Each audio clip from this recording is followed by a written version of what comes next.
আজকের এই দোয়া মাহফিলের সভাপতি আসন অলঙ্কিত করেছেন আমারই বড় ভাই বীর মুক্তিযোদ্ধা আব্দুল হক মোহাম্মদ গফুর মেম্বার সাহেব। আজকে আমরা যে দোয়া মাহফিলের আয়োজন করেছি, এই আয়োজনের উদ্যোক্তাও বীর মুক্তিযোদ্ধা ইঞ্জিনিয়ার মোহাম্মদ আব্দুল হালিম মিয়া। তিনি আসলে ঢাকায় রয়েছে। ঢাকায় যেহেতু আজকে কোন কেন্দ্রীয় দোয়া মাহফিল, সেই হিসেবে তিনি ঢাকায় রয়েছেন।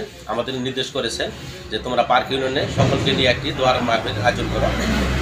সেই সুবাদে আমরা আজকে এত মানুষের সমাগম মিলে আমরা একটা দোয়া মাহফিলের আয়োজন করেছি।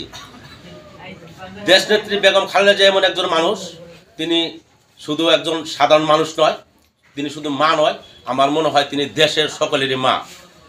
এই বাংলাদেশের অনেক নেতা এসেছে, অনেক নেত্রী এসেছে, তারা সুসময় এসেছে, দুঃসময় চলে গেছে, কিন্তু বেগম খালেদা জিয়া এই জনগণের জন্য, আমাদের জন্য কত কষ্ট করেছে, জেল খেটেছে, জুলুম করেছে, অত্যাচারিত হয়েছে। তার নিজের একটি ছেলে মারা গেছে, ছেলের লাশটা দেখতে পারে নাই এই বেগম খালেদা জিয়া, শুধু হাসিনার দুঃশাসনের কারণে। আজকে দেখেন অনেক কষ্টের পরেও আমাদের সুসময় এসেছে, আর সুসময়ে আমরা ভারাক্রান্ত হৃদয়ে বলতে হয় যে তিনি অসুস্থ।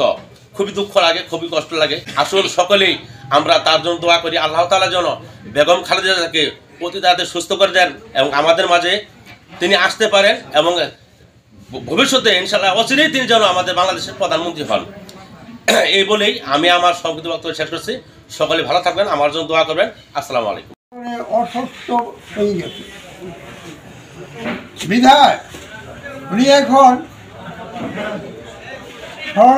মরণাপন্ন অবস্থাতে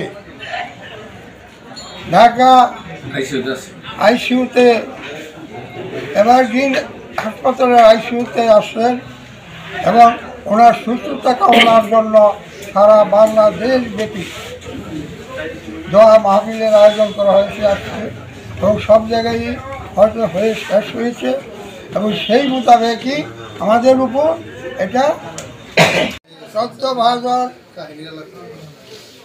ইঞ্জিনিয়ার প্রকৌশলী মোহাম্মদ আব্দুল হালিম, ওনার সৌজন্যে, ওনার বদলতে, ওনার নির্দেশে আজকের এই আলোচনার বিষয় আমাদের দেশনেত্রী বেগম খালেদা জিয়া অসুস্থ, উনি আইসিইউতে ভর্তি আছেন। বাংলাদেশ জাতীয়তাবাদী দল কেন্দ্রিক ঘোষিত প্রোগ্রামের অনুসারে আমরা পার্কি ইউনিয়ন বিএনপির পক্ষ থেকে আমাদের মনোনীত ব্যক্তি জনাব আব্দুল হালিম ইঞ্জিনিয়ার সাহেবের নেতৃত্বে আজকে আমরা পার্কি ইউনিয়ন বিএনপি ম্যাডামের জন্য, ওনার সুস্থতার জন্য দোয়া মাহফিলের আয়োজন করেছি। আজকে যারা এখানে উপস্থিত হয়েছি সবার মনে একটু কষ্ট, কারণ দীর্ঘ 17 বছর যাবৎ আমরা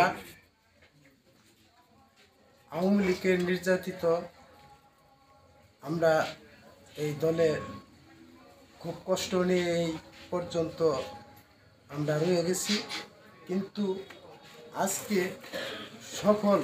সফল হওয়ার পথে পরে বললাম যে এই কথা, পরে বললাম যে ঠিক আছে তোমরা করো, আমি তো আসতে পারতেছি, তাহলে তোমরা করো। ইঞ্জিনিয়ার আব্দুল হালিম সাহেব মোটামুটিভাবে ওনার নির্দেশে আমরা এটা আয়োজন করছি। এটা সর্ব